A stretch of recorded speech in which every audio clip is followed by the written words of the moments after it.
Mapagpalang araw, kaibigan.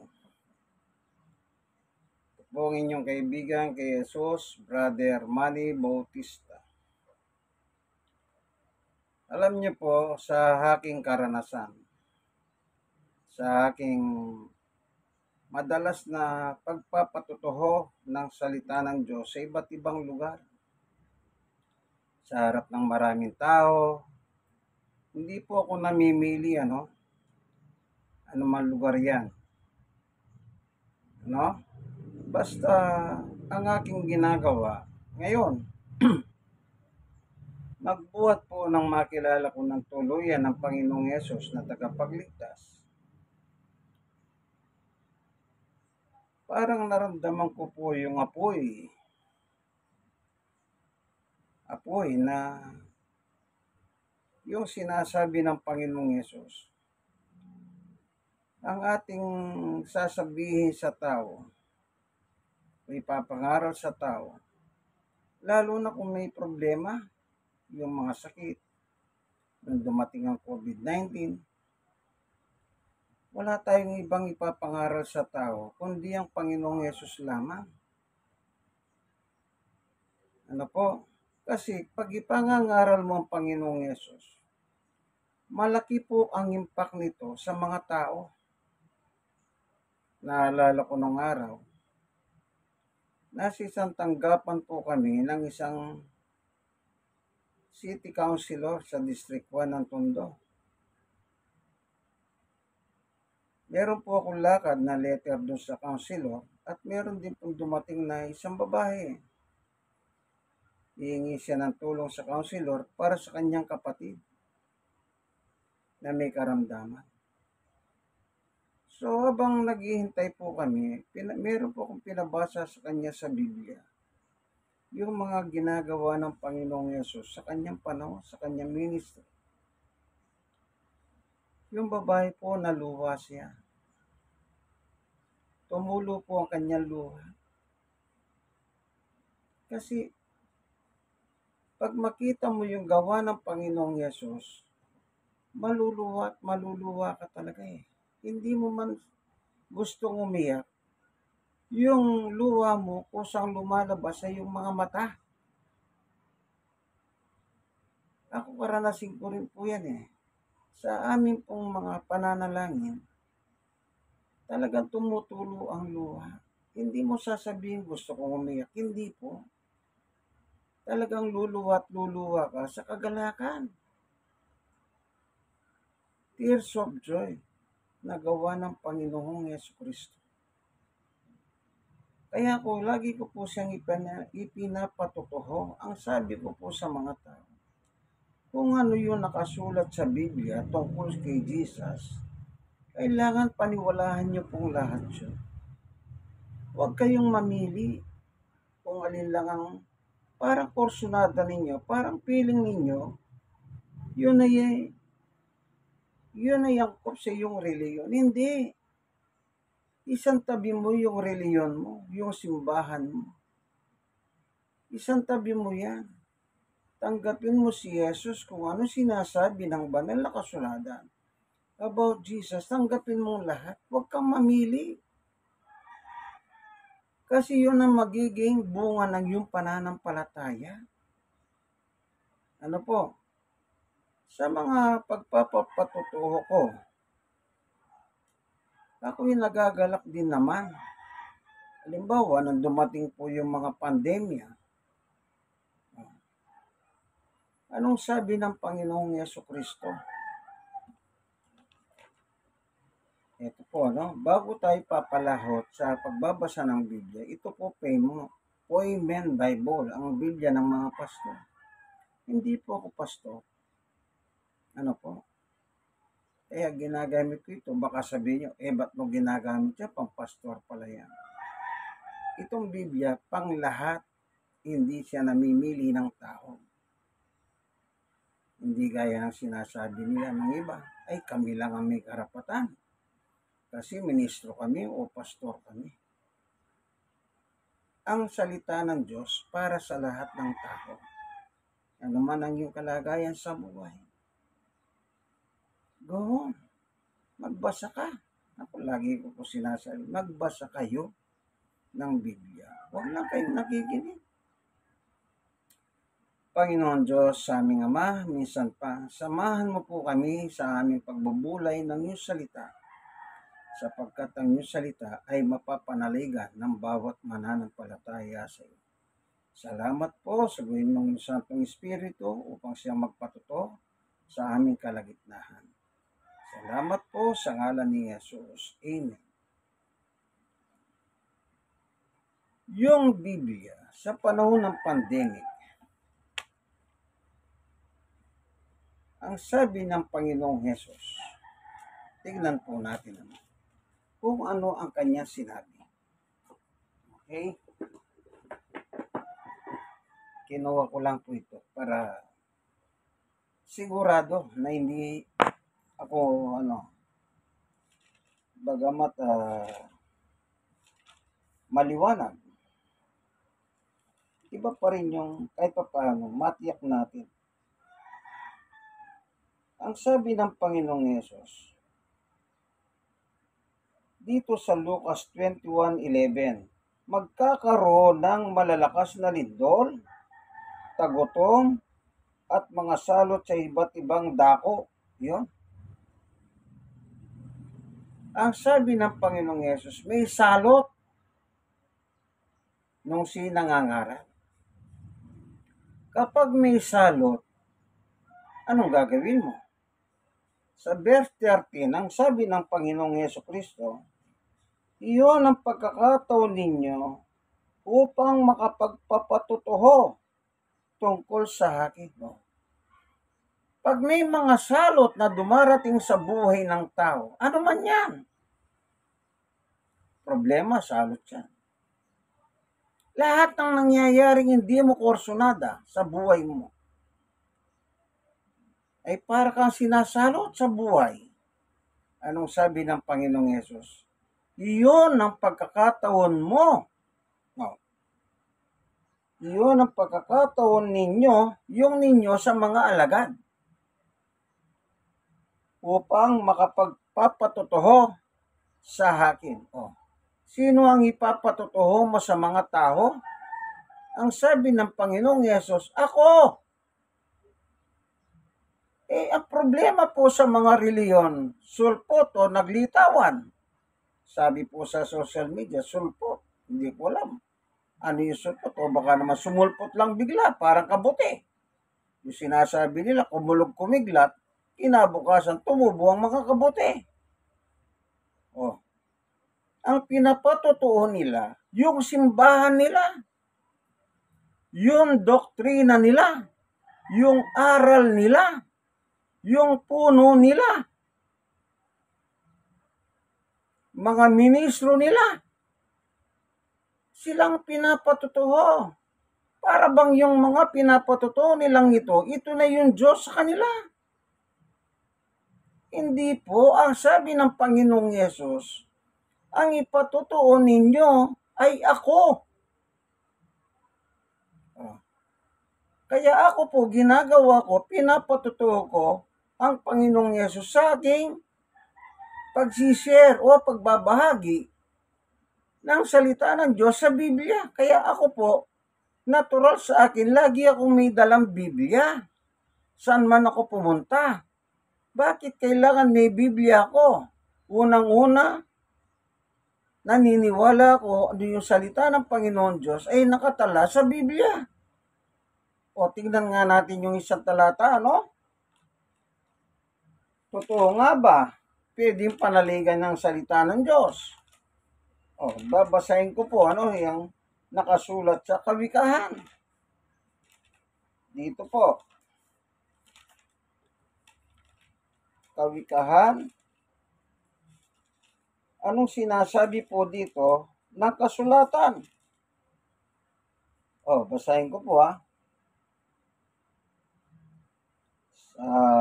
Kawikahan 30 verse 5. Ang lahat ng salita ng Diyos ay mapapanaligan at siya ang kanlungan ng mga nananalig sa Kanya.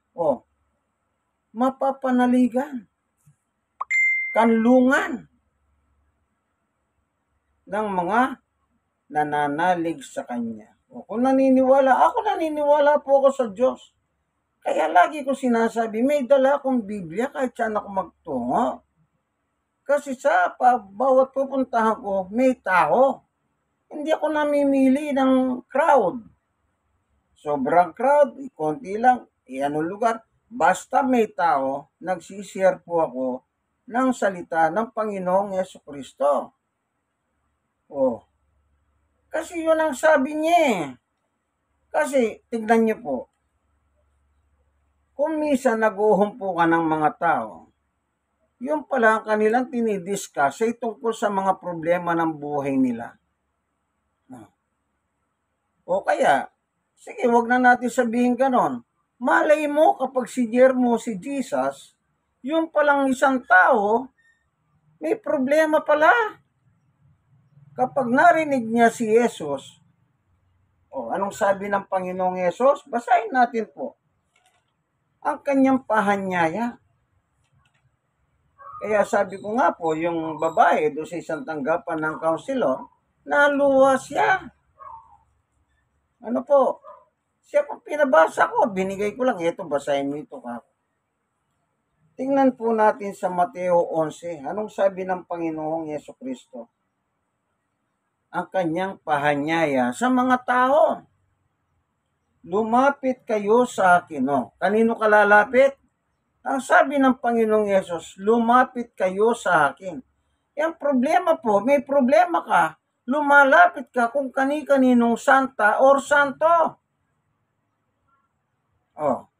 Ang malupit dito, yung mismong mga simbahan, sinasabi nila, manalangin ka kay ganito, kay ganire, kay santong ganyan, santong ganito.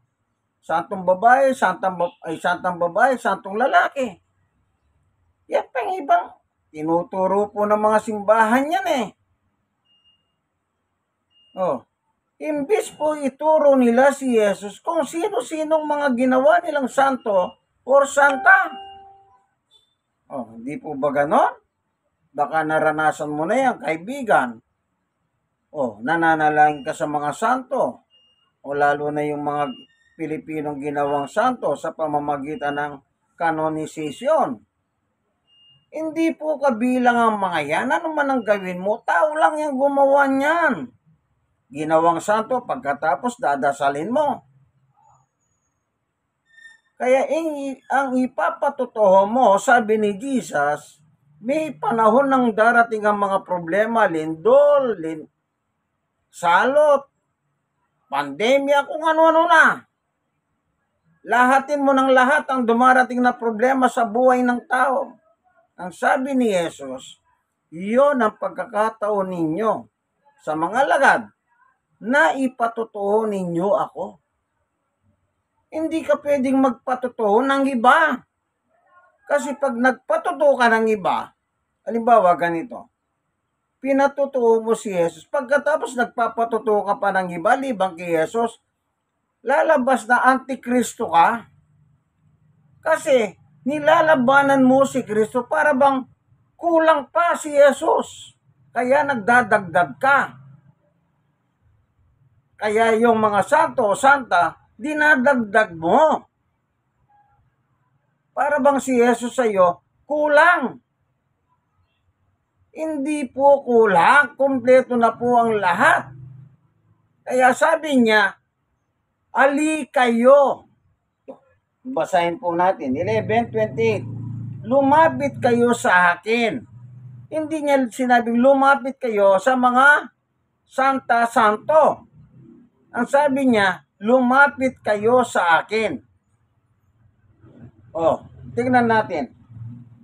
Kayong lahat, lahat po, wala siyang pinipili. Mayaman man o mahirap.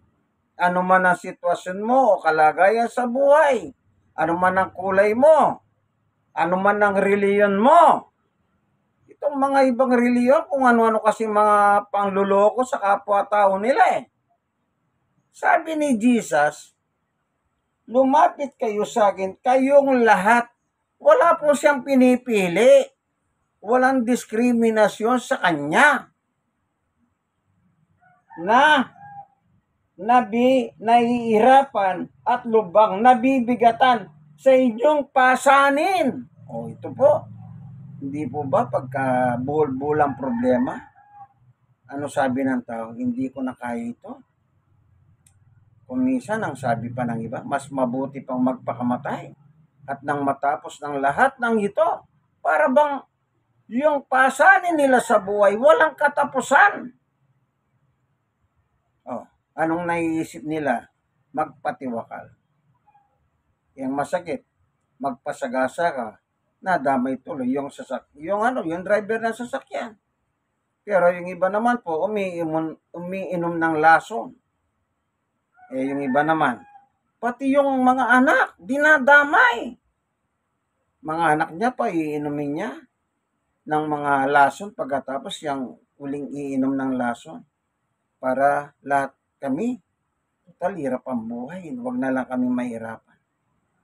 Marami pong mga pumapasok na negative sa utak ng tao pag dumating po ang salot sa buhay. Pag sinabing salot, iba-iba na po yan. Problema na alos hindi mo makayanan. Pero sabi ng Panginoong Yesus, kayong naiirapan. O ito po sabi niya, nahihirapan at lubang nabibigatan. Anong sabi niya? Hali kayong lahat sa akin.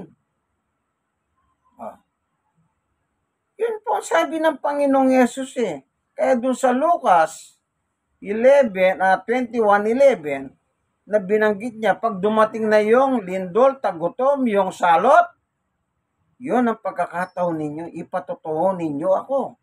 Sabi niya sa mga alagad niya. Kasi, yung dumarating yung lindol, kita nyo po, pag lumilindol, anong nangyayari? Nagigiba ang lahat. Namamatay. Nakita nyo naman yung mga lindol. Huwag nyo nang tignan sa Pilipinas. I-googles nyo na lang po sa iba't ibang panig ng mundo. Yung tagutom, di po ba nangyari yung tagutom sa Africa? Yung mga singer na Amerikano, gumawa sila ng kantang, "We are the world." Di po ba? Yung lahat ng nalikom nilang alaga, pinadala po doon sa Africa, sa sobrang gutom ng mga tao. Ano po? Kita nyo? Kailangan pa silang mag-concert. Yung lahat ng sikat na singer ng Amerika. Ano po? Tagutom. Salo. Ano sabi ni Jesus? Ipatotoo nyo ako. Kaya sabi ni Jesus, ali kayo, lapit kayo sa lahat sa akin. Anong gagawin ni Jesus? Eto, tuloy natin. At kayo'y bibigyan ko ng kapahingahan. Ibig sabihin, gagahan ng pakiramdam mo, kaibigan. Hindi yung, baka sabihin nyo, kapahingahan, mamamatay, pahinga na. Hindi po ganon. Pagagahanin ng buhay mo. Kung may dala kang problemang mabigat, na parang hindi mo kayang buhatin. Pagagahanin ng Panginoong Yesus ang iyong kalagayan. Kaya, ewan ko po tignan nyo yung reliyon nyo, kaibigan. Baka naman ang pinapatutuho ng inyong mga reliyon na kinabibilangan, yung doktrina ninyo, yung magazine ninyo, kung ano-ano mga pulyetos dyan, pulyetos doon. Para lang makahikayat ng tao, hali kayo, dito kayo, dito kayo, dito kayo. Parang paramihan ng tao. Parang recruiter. Recruit dito, recruit doon. Naalala ko yung isang pastor, sabi, kapwa nila Kristiyano, nire-recruit pa nila. Kita nyo po. Alam nyo po, sa bagay kung yung lilipat kang reliyon, hindi naman po masama yun . Kasi sa Biblia po, may mga lumilipat ng reliyon sa Bible. Ano po? Kasi, alimbawa ganito,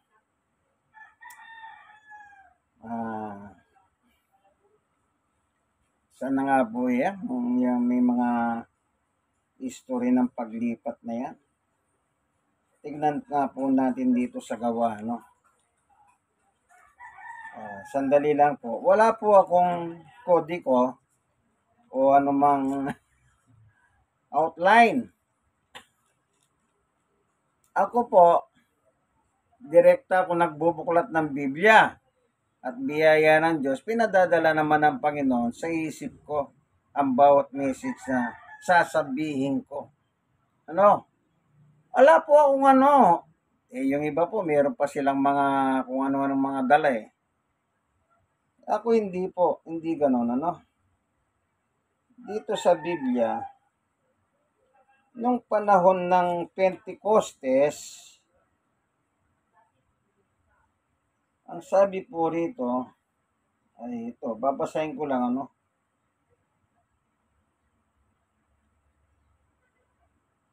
Yung sa panahon ng Pentecostes,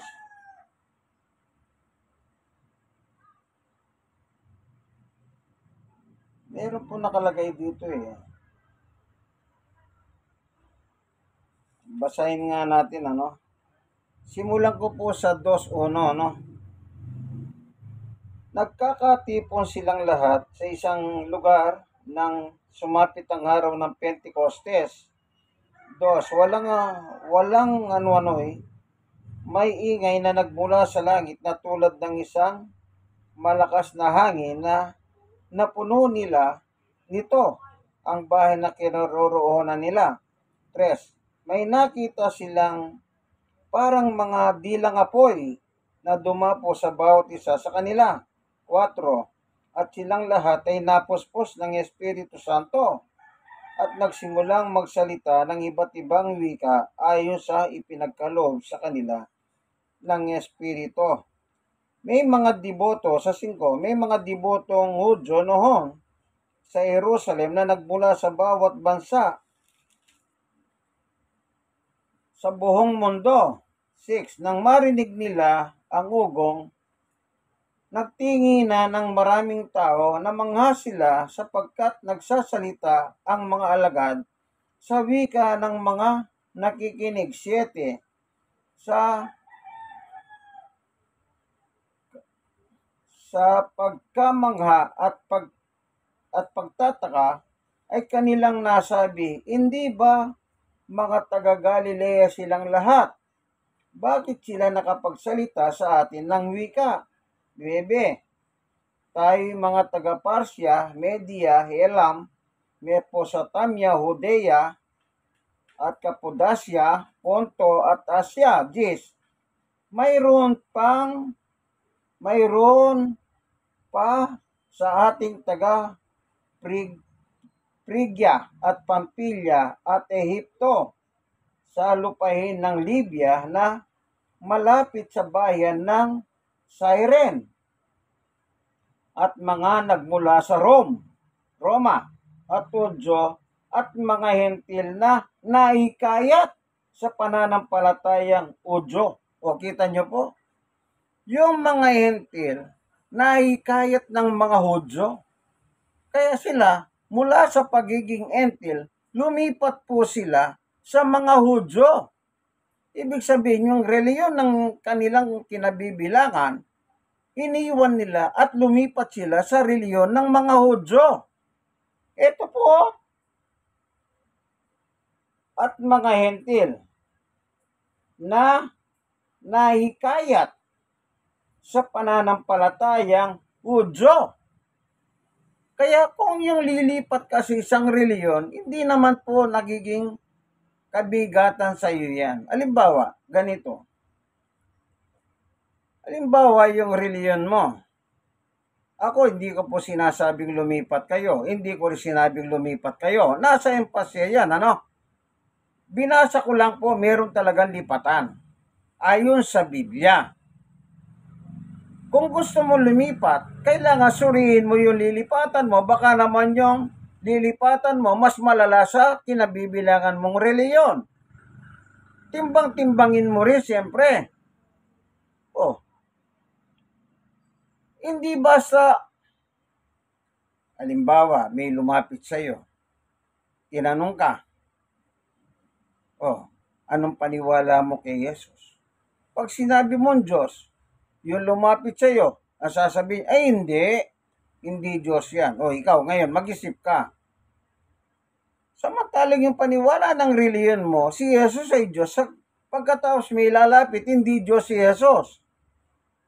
Ngayon, tignan mo sa Biblia. Kaya sabi ko, hindi ka lang tagapakinig, kundi nagbabasa ka. Kung mabasa mo sa Biblia na si Jesus ay Diyos, ba't ka lilipat doon sa nagsasabing hindi Diyos si Jesus? Sinong paniniwalaan mo? Yung nakasulat sa Biblia o yung taong lumapit sa iyo na gusto kang arborin o i-recruit? Pero kung ang reliyon mo, ang paniwala si Jesus hindi Diyos, tao lang. Pero yung lumapit sa iyo naman, ang sabi niya, hindi lang siya tao, nagkatawang tao. Alin ang titignan mo ron? Kailangan yung nasa Biblia. Anong nakalagay sa Biblia? Nagkatawang tao si Jesus. Nung magkatawang tao si Jesus, ano ang kanyo ng tingin ng mga tao sa kanya? Natural tao na gaya nila, face to face. Nakikita nila si Jesus sa pagiging itsura ng tao. Kasi nga, nagkatawang tao. Kailangan sinusuri mo yan. Hindi yung, ito na yata yung tunay. Lilipat ka, yung pala, depekto rin pala. Meron din palang problema. Hindi. Kailangan yung isang reliyon, ang tamang turo ay isa lang. Ano po yun? Apostolic teaching. Bakit po sinabing apostolic teaching? Si Jesus po pangunahing apostol ng Biblia At pangunahing matahas na pari ng Biblia.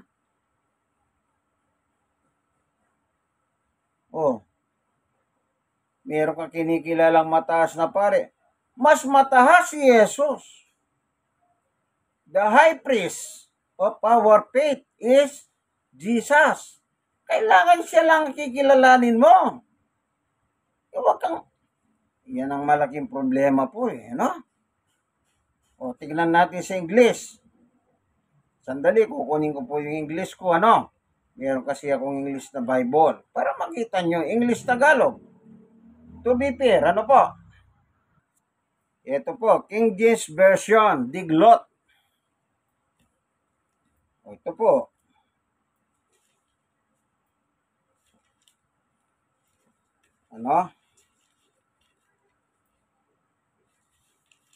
Para lang po makita natin kasi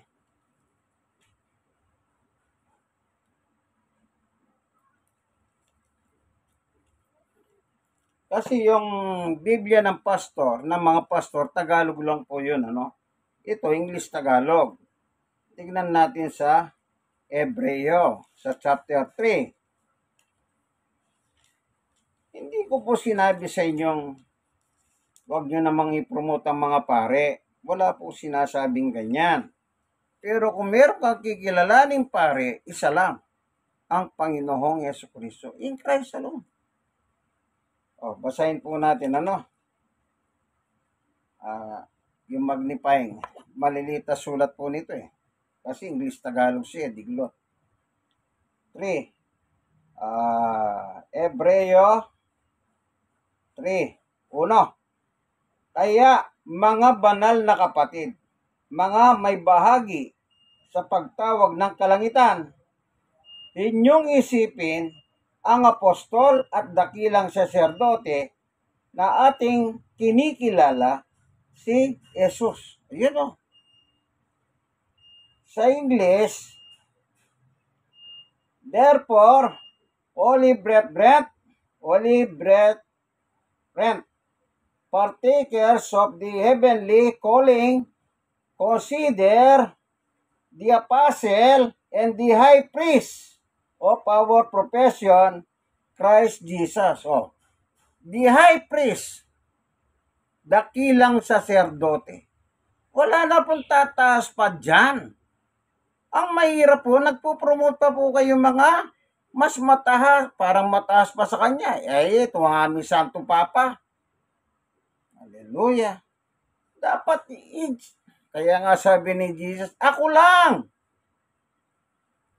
ang ipatutuho ninyo. Hindi ba lumalabas, Antichrist ka ngayon? O mo ba meron ka Santo Papa? Hallelujah. Kaya yun po ang maraming mga problema ng reliyon. Ang sabi ko nga po sa iyo, sa inyo, imbis na i-promote mo si Jesus, ang minamarites mo kung ano-ano mga walang kabuluhan. Tuloy, marites ka ngayon, maritos ka pa.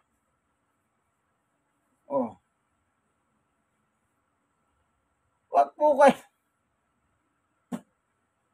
Tingnan natin dito ha. Meron naman tayong babasahin dito. Meron pong nakalagay dito. Alam niyo po, talagang ganyan. Kaya ako po, madalas may nagagalit sa akin eh. Kanya lang, di naman nila ako sinasaktan. Minsan may isang ministro ng isang relief, pinagtulakan po akong ganun, ginaganon yung balikat ko. Kasi wala na siyang may sagot eh. Na-checkmate siya. Kaya sabi ko, oy, wag mo akong pagtulakan. Tsaka ako mabante. Wala siyang magawa. Sabi ko, nagbabasa ako ng Biblia, samantalang ikaw, ayaw mo magbasa, pinababasa kita. Pahiya siya.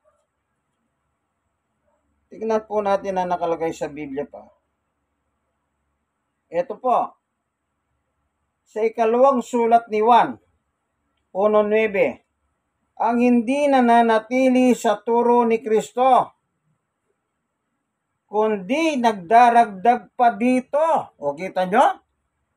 Yun po yung sinasabi ko, nagdadagdag yung pinopromote yung mga santo-santo ninyo, santa-santa. Pinopromote ninyo yung leader ng reliyon ninyo, yung simbahan ninyo. Dinadagdagan mo na eh. Ang sabi ni Jesus, ako lang ang ipatutuho ninyo. Yung tunay na alagad. Sinong ipinapatutuho?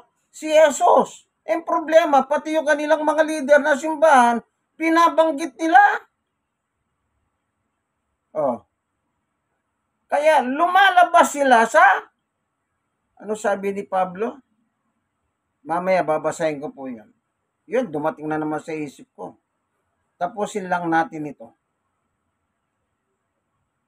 Ang hindi nananatili sa turo ni Kristo, kundi nagdaragdag dito, ay wala sa kanya ang Diyos. Hindi ka pala sasamahan ng Diyos. Kapag yung aral ni Kristo, dinadagdagan mo. Tama yung aral ni Kristo. Bakit kailangan mo pang dagdagan?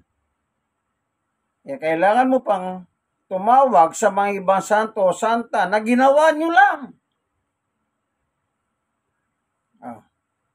Kahit naman totoong santo-santa yan, huwag ka rin tatawag sa kanila kasi wala nga silang parte dyan.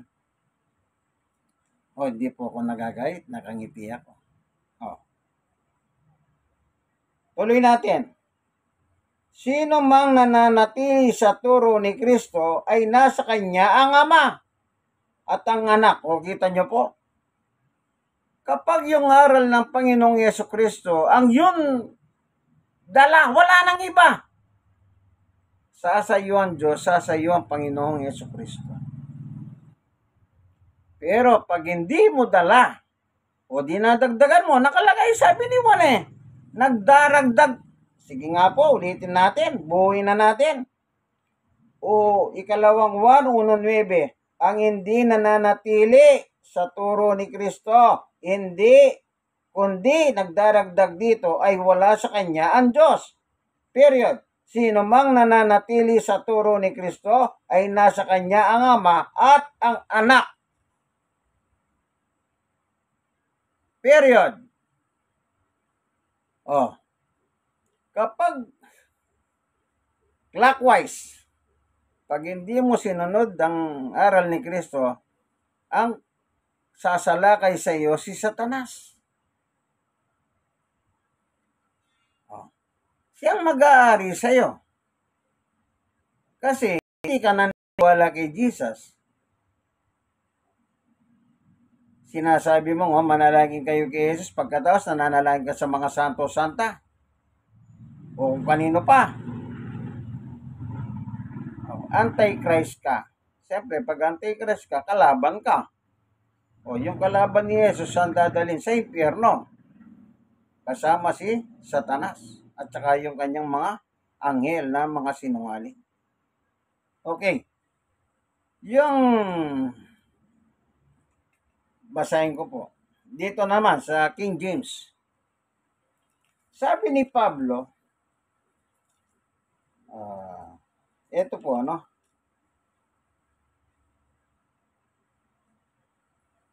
gagamit tayo nito.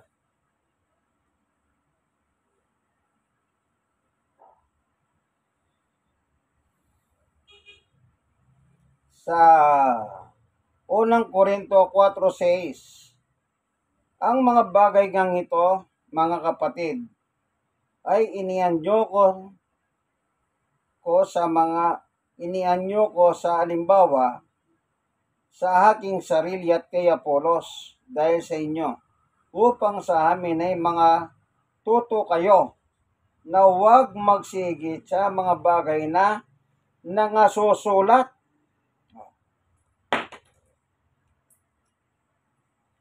Huwag gigit sa mga bagay na nangasusulat.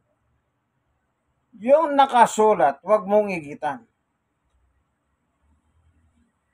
Maliwanag na yun. Ang sabi ni Jesus, ako ang inyong ipatutuho. Ako ang inyong ipangaral. Na ginawa ng mga unang alagad. Siya lang ang kanilang pinangangaral araw-araw. Tingnan po natin. Pinadala na naman ng Panginoon niya. Ang sabi po rito sa gawa,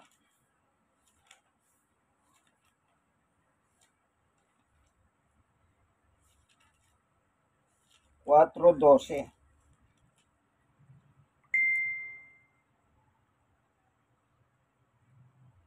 Sa kanya lamang matatagpuan ang kaligtasan, sapagkat walang ibang pangalan sa buong daigdig na ibinigay ng Diyos sa mga tao upang tayo mangaligtas. Anong pangalan po ang tinutukoy? Kung pumunta tayo sa verse 11, ang Jesus na ito. Kasi sa 12 ang binasa natin. Sinong binigay? Si Jesus. Ayon kay Apostol Pedro. Siyang pinatutuhan niya si Jesus. Pupunta naman tayo sa 5:42 ng gawa. At araw-araw sa templo at sa mga bahay-bahay, walang tigil silang nagtuturo at nangangaral na magandang balita tungkol kay Jesus ang Kristo. O sino pinangangaral ni Pedro? Sa mga templo at bahay-bahay, si Jesus ang Kristo. Hindi siya nangaral ng iba. Hallelujah naman po. Bakit naman nangyayari mga ganitong reliyon sa mundo? Kaya yung ang dami ko po napapanood sa YouTube. Kung ano-ano pong pinakikita nila na wala po sa Biblia. Meron pong pinakita. Langis langis. Nilagay sa palangganan. Palangganan, nilagayan nila ng apoy. Yung apoy talaga. Pagkatapos na wala yung apoy, kinuha yung langis, yung tira. Nilagay po sa bote. Ininom ng yung pastor. Hindi na raw po langis yun. Isipin nyo, yung mga membro para nagagawan, para pinadededing ganyan, yung isa naman, nakahiga yung mga membro niya, tinatapakan niya, tumatalong pa siya. Ang binabagsakan yung mga membro na nakahiga. Yung isa para pantoro, sinuwag pang ganun yung nanunuwag. Natulas, sinuwag na ganun. Pati yung umawak sa kanya, tumba sila. Hallelujah. Alam niyo po, sa YouTube, ang dami yung mga posts, yung mga, sabi ni Jesus, mag-ingat kayo sa mga bulahan sa 24:5. O, pag-ibasa na rin natin, ano? Yung mga bulahan na tinatawag ni Jesus, yun yung mga nanloloko kung ano-ano sinasabi. Na hindi, yung nga, dinadagdagan nila para makaikayat sila. Yung ano pa sinasabi ng iba, huwag kayong kakain ng baboy, huwag kayong kakain ng walang kaliskis. Isipin mo, si Kristo ang dapat ipangaral, ang pinangangaral, baboy, daga, mga ngumunguya, kung ano-ano na. Dalawa yung, iwalay yung paa, kung ano man yung kuko. Wala na po eh.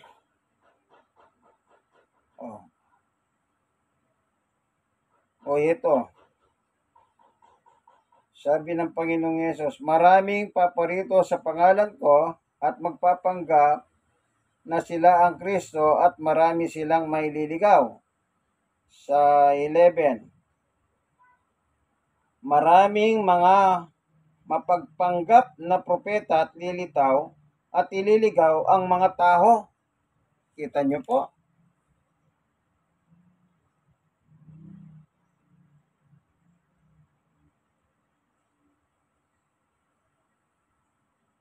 Kita nyo?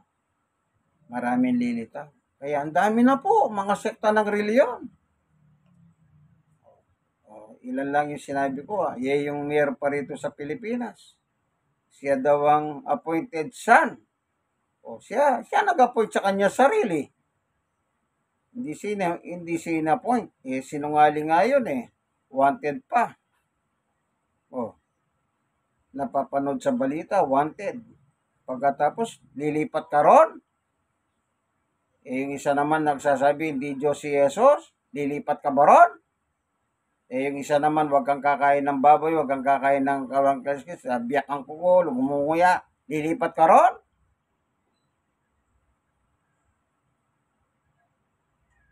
Ang tamang aral, apostolic teaching. Si Kristo po, nabasa natin, siya po ang apostol ng Biblia. Kung ano turo ni Jesus, yun ang turo ng kanyang mga apostol. Sinangaral ni Pedro, si Jesus, apostol si Pedro. Unang Korinto, tingnan nga natin yung kay Pablo naman. Tingnan naman natin si Apostol Pablo. Sinong pinangangaral niya? Baka pinangangaral niya, iba naman. Sabi ni Pablo, huwag kayong iigit, siya na nga susulat eh. Babala yun. Tingnan naman natin.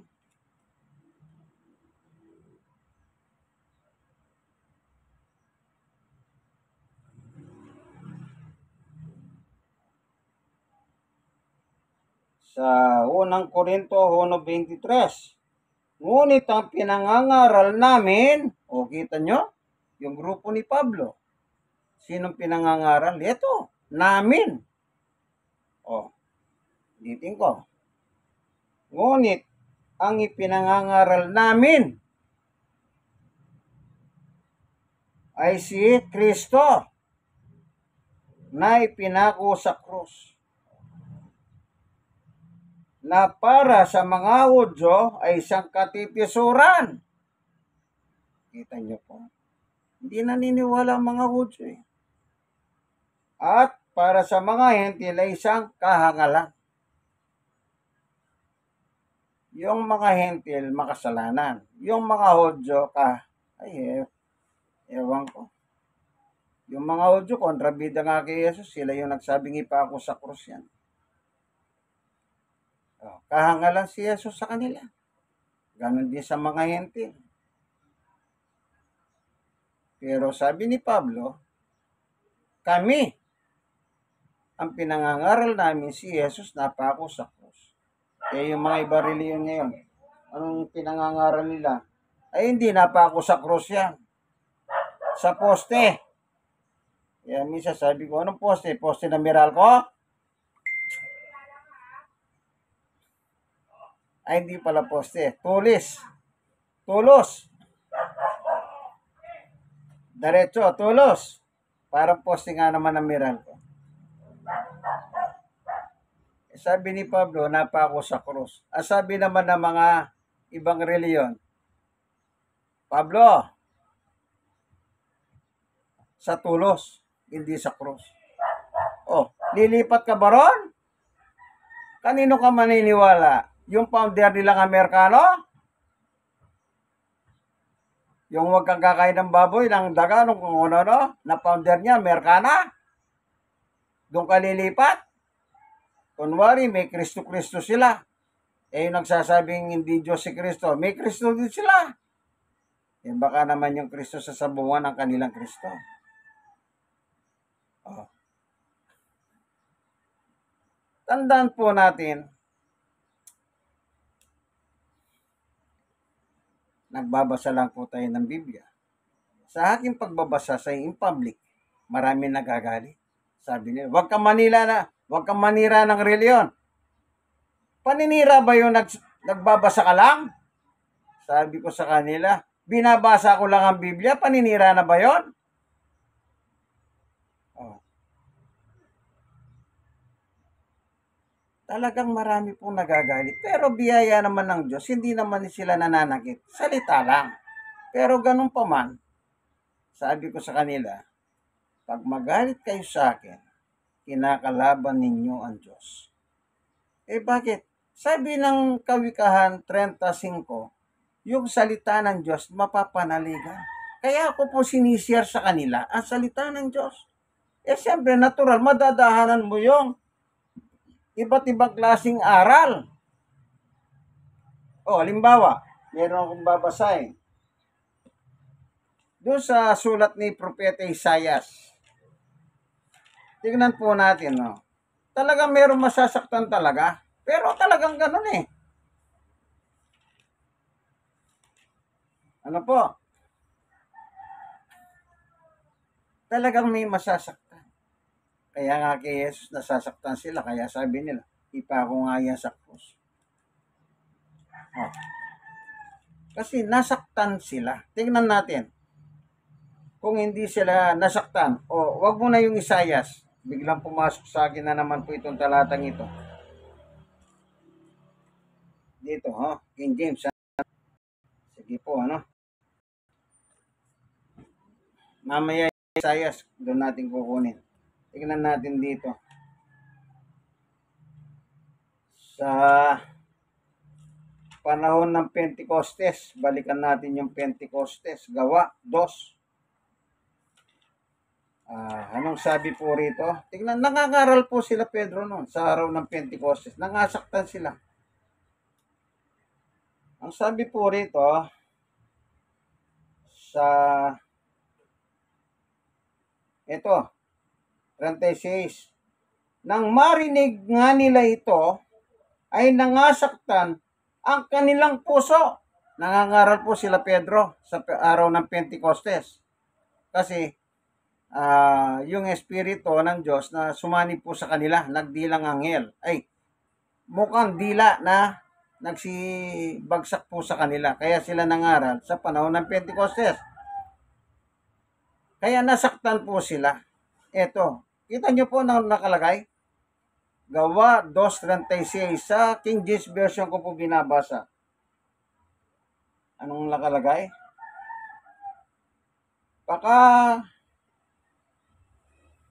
Pakatalastasin nyo. Ito 37. Nang marinig nga nila ito. Anong narinig nila? 37. Pakatalastasin nga ng buong angkan ng Israel na ginawa ng Diyos na Panginoon at Kristo, itong si Jesus na inyong ipinako sa krus. Pag sinabi pong Kristo at Kristo, tagapagligtas. Kaya nasaktan sila. Nang marinig nga nila ito, nangasaktan ang kanilang mga puso. At sinabi kay Pedro at sa ibang mga apostol, mga kapatid, anong gagawin namin?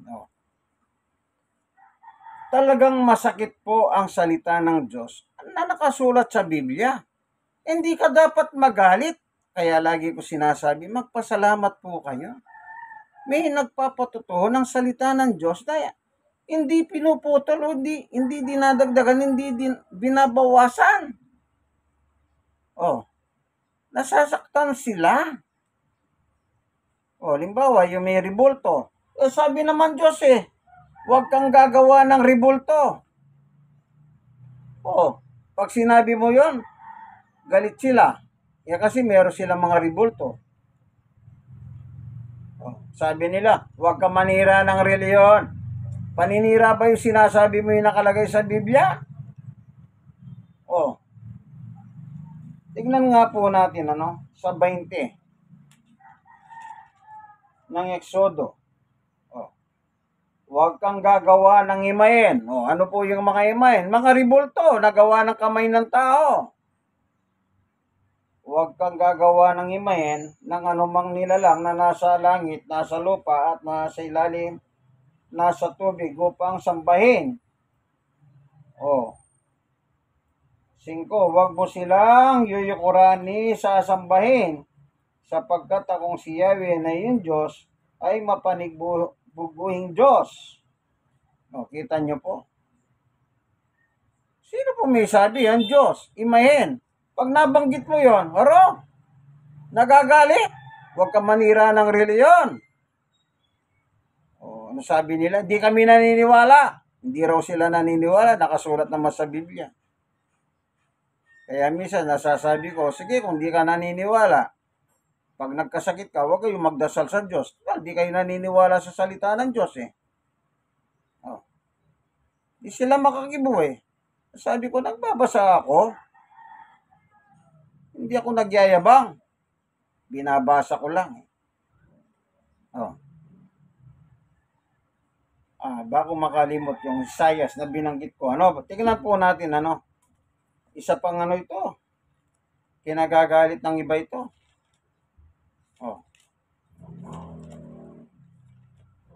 Tingnan po natin sa Isaias.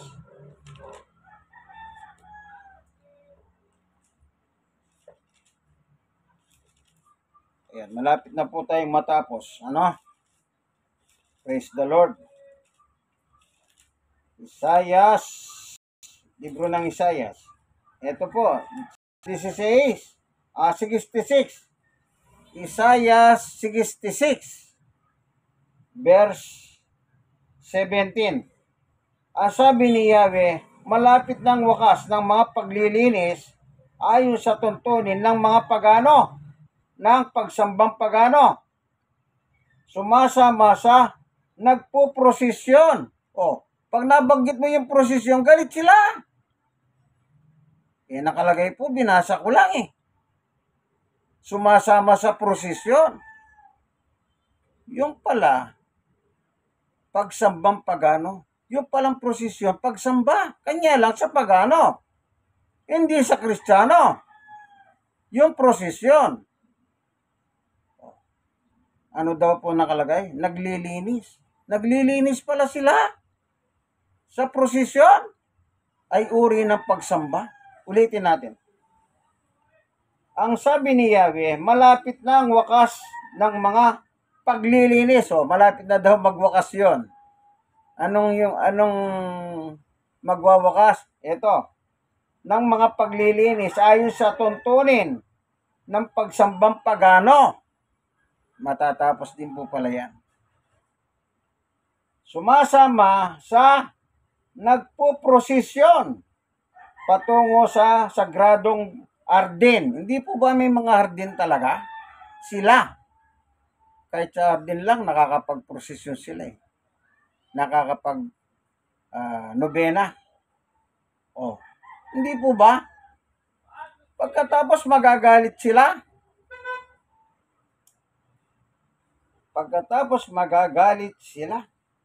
Dapat hindi ka magalit. Sabi ko po madalas, magpasalamat po kayo, may nagbabahagi sa inyo ng katotohanan. Hindi mo dapat ikagalit yan. Kung ikaw kaibigan, nagpuprosesyon ka, magagalit ka ba sa akin? Ayun, binasa ko lang. No. Sabi ni Pablo Apostol, huwag iigit sa nangasusulat. Yung nakasulat na salita ng Panginoon. Sabi ni Juan, yung hindi nananatili sa turo ni Jesus o ni Kristo, kundi dinadagdagan, hindi ka, wala sa iyo ang Ama. O, wala ka palang Diyos. Kahit nananalangin, tumatawag, Diyos ko, Diyos ko, wala palang kwenta. Ano po? Nasa Biblia eh. Binabasa ko lang po. Kaya huwag kayong magagalit. O, minsan pa, kaibigan, ibahagi mo naman ito o i-share mo sa iba. Malay mo, makatulong, magliwanag sa kanilang nagdidilim na kaisipan. Ito po ang inyong kaibigan, Brother Manny Bautista. Nasa programa po kayo, ang tunay na pagbubunyag. Kaya kung sinabing tunay, mayroong ibang reliyon, mayroon din silang programang pagbubunyag lang. Ako, tunay. Bakit tunay? Walang bawas ang Biblia. Hindi ko po siya minamagic, inukos-pukos. Kung ano po yung nakalagay, siya po ang aking binabasa. Hindi po tayo dapat tumigit sa nakasulat. Pag sinabi ni Jesus, maniwala ka. Lahat ng sinasabi ng Panginoong Jesus, anong sabi niya? Panahon ng problema, ipangaral mo ko. Sinabi ko na po sa inyo, warning. Yung mga halimbawang sinasabi ko. Sige, subukan nyo pong manood sa YouTube. Ang dami. Ang daming mga fake. Akala mo, totoo. Ang ganda nilang magsalita. Pero, useless lang pala yun. Po, tandaan nyo po kaibigan. Minsan pa, salamat po Panginoon Diyos sa liwanag ng iyong pagtuturo sa amin. Biblical po. Walang labis, walang kulang. Salamat po Panginoon Diyos sa ngalan ni Jesus. Amen. Panginoon, yung pong mga nakikinig, nanonood, kung sila man po may dalang kabigatan sa buhay, po silang paghahanap ng buhay nila. At kung may mga karamdaman, yung pong pagalingin. Sapagkat sa iyo, wala pong imposible o Diyos. Sa ngalan ni Jesus. Amen. Kaibigan, minsan pa, mag-share po kayo nito. Akin munting video. Ano po? God bless us all. Hanggang dito na lamang po. God is good. All the time. All the time. God is good. Amen? Amen.